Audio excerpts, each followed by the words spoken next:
We just roll him up to the base of the stairs, and then I put him on my back and piggyback him and carry him upstairs. You do what you have to in life. And I told him a long time ago when we started dating that we lived a life full of adventure, and I wanted him to be a part of that, and I would do anything and everything under my power to be his legs when his didn't work. So we were originally planning on putting in a certain type of lift, which was within our budget. One of the things was we bought this house with the vision in mind, that we knew it was going to be our forever house, that we could see the potential, that we knew that there was so much room to make it exactly what Tyler needed and our family needed. However, unfortunately, the lift that we had originally planned turns out wasn't going to work. Every time Tyler transfers, your shoulders, your elbows take a load that it's not meant to take. And so over time, if he's talking about 30 or 40 years worth of transfers, it wouldn't be sustainable as well. So we were faced with, okay, now we gotta start thinking about an elevator.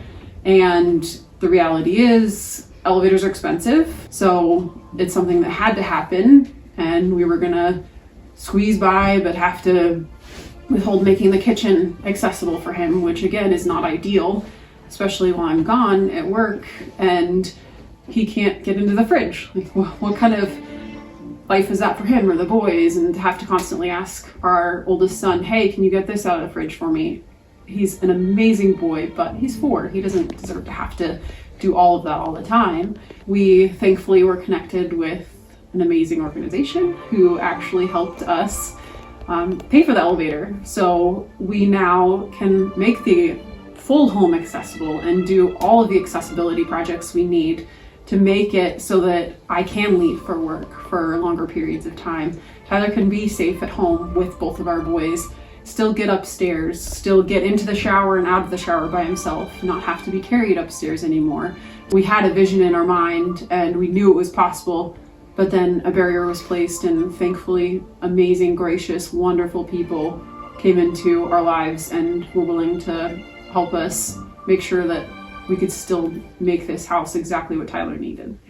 Houses for Warriors, they're a local organization, and that's actually who we were originally connected with, and they helped us connect with both our general contractor as well as Homes for Veterans, which is helping with that elevator costs.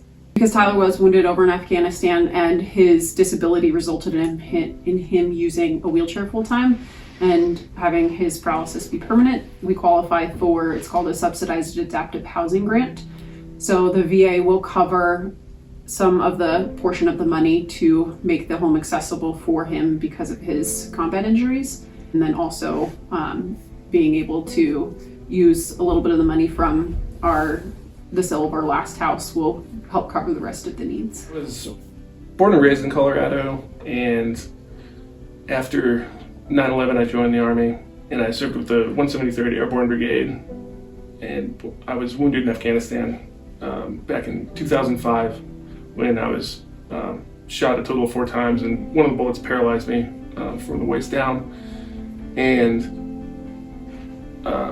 causes me to have the use of a manual wheelchair for the rest of my life.